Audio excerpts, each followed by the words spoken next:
What's up, guys? Brad Fuller with Brad Fuller Outdoors. So as the year comes to a close here, this is Christmas Eve, December 24th.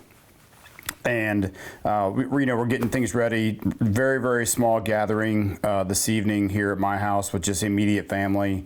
Daughters are home from college and all that stuff. So, as we start nearing the end of the year here and we kind of move into that reflective period, I was just thinking today, I was like, man, what a year it's been for both myself and my family and my businesses and stuff like that. So then I realized that, through my growth in the latter part of this year through MPFL and all the people who've been following me, there's probably a lot of guys who don't know a whole lot of stuff about me. That could be a good thing or that could be a bad thing.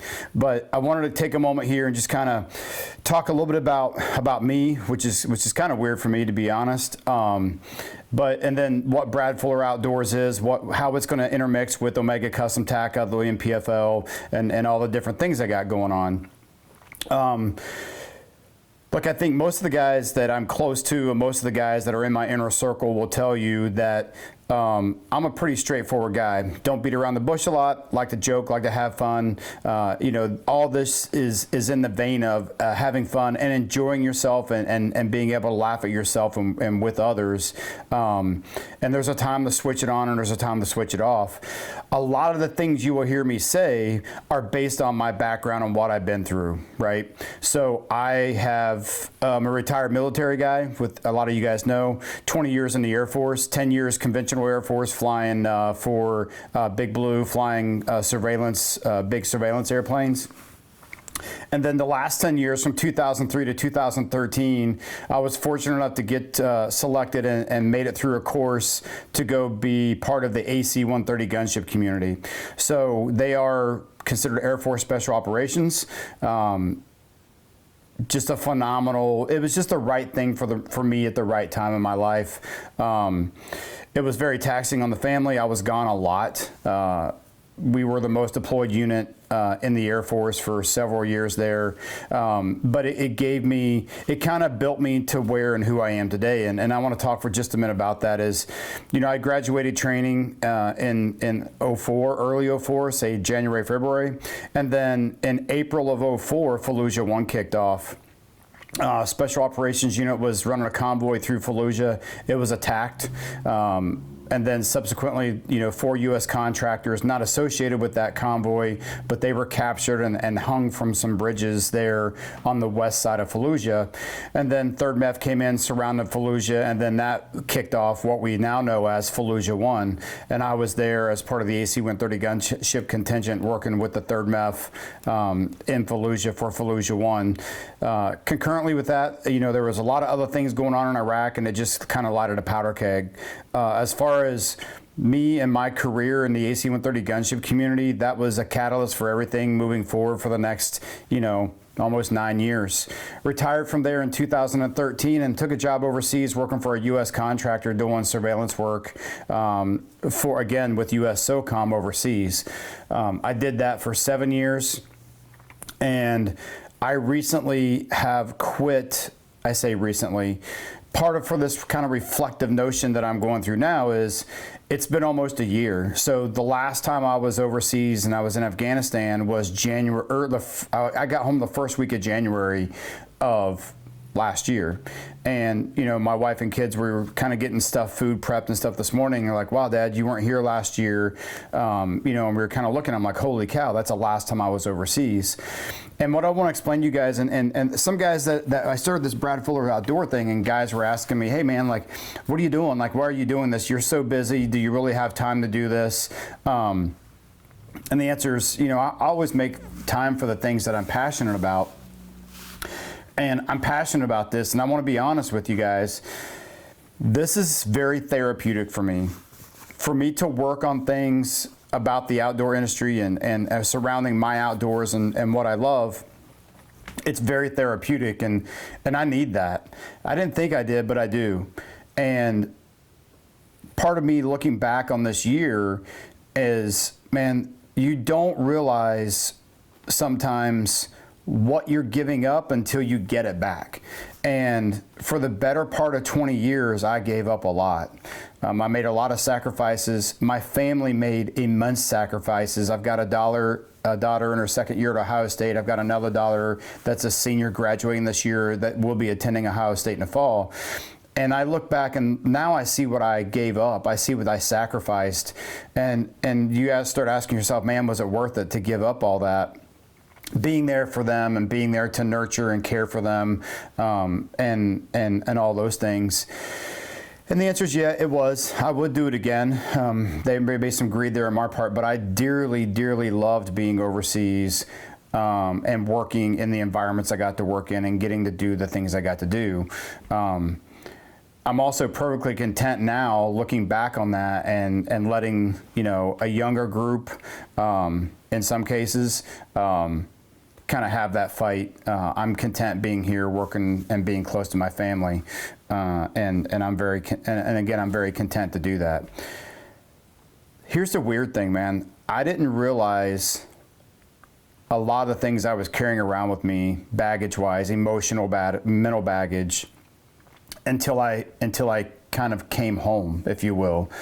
When you're in that grind, going back and forth, 60 days in country, 60 days at home, or 90 days in country, or 90 days at home, whatever that may be, when your life revolves around being in country, going to another country, or coming home, when your life revolves around that, you don't really take time to kind of do that kind of analytical, look at yourself and say, and kind of that self-evaluation that I've done really over the last year.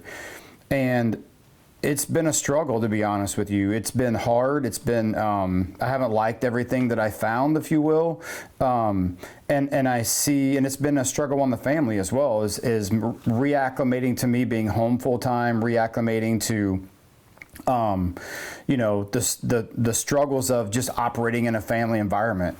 I've been told more than once that, hey, I'm not some of your guys overseas, or we're not your guys overseas, don't treat us that way. And that's okay. And it's none of that stuff is ever done from other than a pure love and compassion and want to make them better and be better and yourself and all that. They understand that. But what I want to do here is understand that Brad Fuller Outdoors is an extension of all that, right? Brad Fuller Outdoors is my journey back into the world and my journey in the outdoor industry from the eyes of somebody who hasn't been here in the United States full time in almost 20 years. And it feels weird saying that, but it's true. We are here. We have the National Professional Fishing League as a 90%, kind of deal that we're working on now. That takes up 90% of my time, is what I'm trying to say. We purchased an Omega Custom Tackle almost over 5 years ago, and we're in our 5th year of ownership with it, and it's doing great. That's a full-time job that Michelle also takes on, and now I'm, with NPFL and Omega, I'm more NPFL right now, but it's fun, man. It's in the outdoor industry, and the key thing here is the relationships we have built with all these people and all these entities across the industry is just phenomenal. I got all this camera gear and microphones and all this cool stuff and lighting, and I want to do a good job of bringing this to you guys. I want you guys to see some of the inside and behind the scenes stuff that goes on with the NPFL and Omega Custom Tackle, and then just whether it's deer hunting or coyote hunting or fishing. Obviously, fishing is a huge part of my outdoor life and a huge part of my family's life and a huge part of my businesses. They're anchored in the fishing industry. And show you some things that you've never seen, right? Like, I've never really shot video from my farm in Ohio. That farm was my grandfather's. I spent a lot of time there when I was a kid, a young child, with him and with my uncles and with my dad and with my family. And it's a huge part of who I am. I am constantly drawn back there. I'm drawn back there if I'm out fishing in a tournament, or if I'm, just fun fishing with friends, or if I'm doing NPFL work or something. When I look at my calendar and I get excited about things, it's usually those times that I get to go back to the farm. And it doesn't have to be for a big hunt or, the hunt in the rut or whatever. If I'm just going home to mow fields, and get the farm in shape, or, bush hog for 2 or 3 days, I really look forward to that. And that kind of tells me a lot about where I am, in my life and where I think I'm being drawn to. It's something with Brad Fuller Outdoors that I've had a vision for, and I have to thank Brian Keller from The Real Shot and Head to Head and The Fix. He and I had a long conversation about Brad Fuller Outdoors, and he encouraged me to go do this. And I don't know if anybody's going to watch. I don't know where this is going. I don't know that I necessarily need them to. This is good enough for me. But I think the way we do things, the way I handle myself, the way I approach problem sets and problem solving, it's going to be fun, man. I can't wait to show you guys some of the coyote stuff with the thermal stuff at nighttime, the deer hunting. I think everything I do work-wise with fishing in the business just allows me to, to keep the deer hunting side of my farm, in order and ready, because it's a deep passion. I've been chasing a couple all year. We're into early January, and I've seen them twice with the bow in my hand. We got a muzzleloader left, so I'm really excited to get back to Ohio and try to maybe put one of those big guys on the ground. But that chase is what it's all about for me, that chase of, me being 8 hours away and the farm in Ohio and getting there, and, that whole deal it's a big deal. And then, my buddy Logan Carter, took me on a duck hunt last year. We're going to do some coyote hunting this year. I've got some buddies in northern Missouri who are begging me to come up and shoot some coyotes. And then, Richard Stevens and the guys over there at Thermal Optics Plus, kind of talking to me about, hey man, what do you think? What equipment do you think you need? Or hey, what are you looking at doing? Those relationships are what this is all about. So I want to take a minute and just kind of go over some of that stuff with you guys. The big thing is, man, I want each of you to kind of take a moment, reflect back on 2020, and don't just look at it as a COVID year. I really did some self-reflection this morning. And I thought, man, if I just wrap this up as a COVID year and don't really dig into it and look at the things that were extremely positive in my 2020, that I would be doing it a great disservice. For us, we had a great year, and in spite of COVID, was it hard? Absolutely. Was it what we wanted? No, it wasn't. But that's all part of it. And 2021, there's a very real possibility that everyone's hoping it's going to be this pink clouds and cotton candy, and what everyone needs to realize it's not.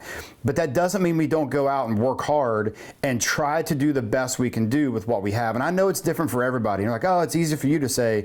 It is easy for me to say, because I busted my hind end in 2020, and I really worked very, very hard. And I know a lot of people did that didn't have the year we did. And look, I want everybody to understand that we empathize with each person.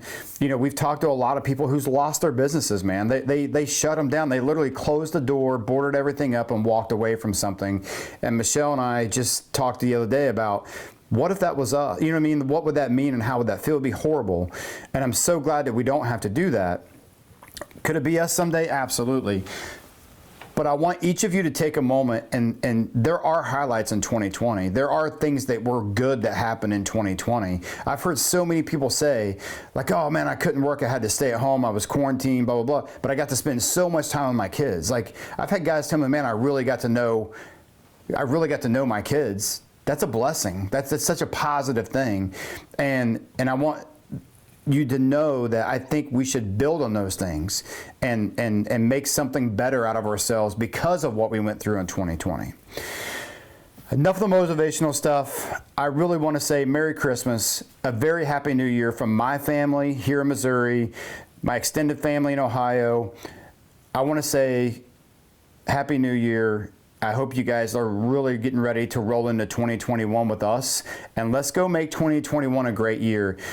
Lots of stuff coming from Brad Fuller Outdoors. I can't wait to share it with you. Thanks for watching, and we'll see you somewhere down the road in 2021.